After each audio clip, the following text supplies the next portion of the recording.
Unbridled firepower awaits veteran Helldivers with this loadout, giving you the chance to carry 5 or 6 stratagems to the tyrannical bugs. It will require exploration, diplomacy, and a whole lot of courage, but solo, you'll be able to easily clear difficulty 7 and wreck the bug homeworld on Team Helldivers. For those just wanting the loadout, I'll speed through the details and leave the tips to the end. Nothing's changed for the primary, sorry folks. Incendiary Breaker is still goated and a hard requirement with solo.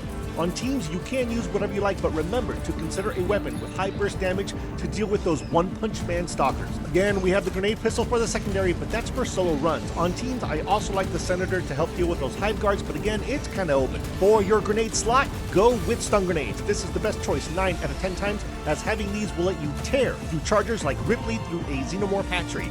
There is one case that you may have wished you brought impact grenades, and that's when the RNG behind the game decides to mega spawn Bile Spewer. Now prepare yourself for galactic engineering. You're going to go all automated with this loadout. Start off with the machine gun Sentry. Carrying high caliber rounds, you'll be able to punch through anything other than chargers and Bile Titans. Next, get both the autocannon and rocket sentries to deal with those aforementioned chargers and Bile Titans. With enough of a runway, you'll be able to take out a Bile Titan with one of those while kiting it around the battlefield for drop a second to really seal the deal.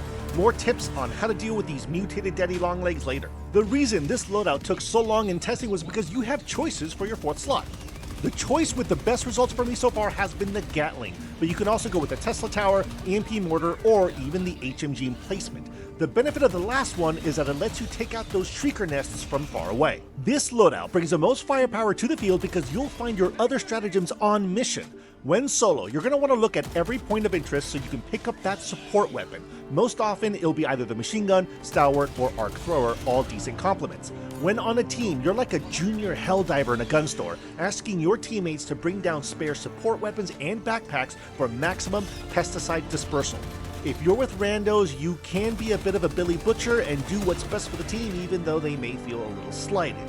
Wait about 6 minutes after the mission starts and take their stuff after death.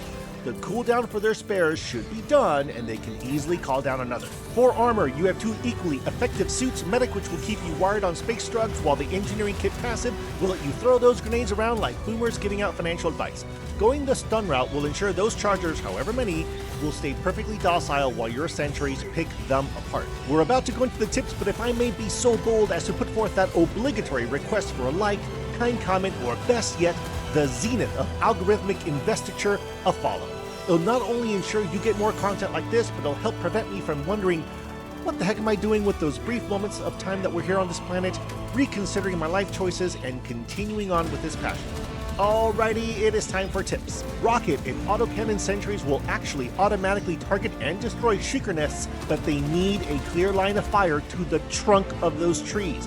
Often this means you'll need to position close enough that those flying buzzsaws start to spawn, so drop a machine gun to keep them out of your hair to either hellbomb the nest or let the sentries do their work. Resist the temptation of throwing out both the autocannon and rocket at the same time unless you really need to clean house. You'll miss them when a Bile Titan shows up unexpectedly. Give your happy robot guns room to breathe by throwing them a good distance away from the action. Sentries are like cat food to prawns, and I don't think anybody's going to get that reference, which means they'll go right for them.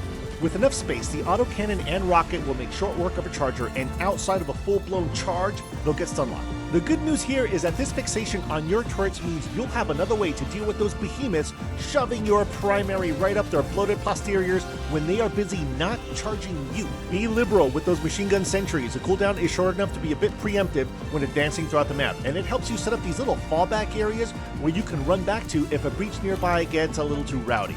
You'll often have these spots with 2 turrets left over from a fight, which make for great mini fortifications. For those Bile Titans, it isn't always necessary for your turrets to do all the work, ya lazy Helldivers. Often they will deal enough damage to break the armor on its back. When you see that cracked, get up under that monster and blast apart those 2 bile sacks.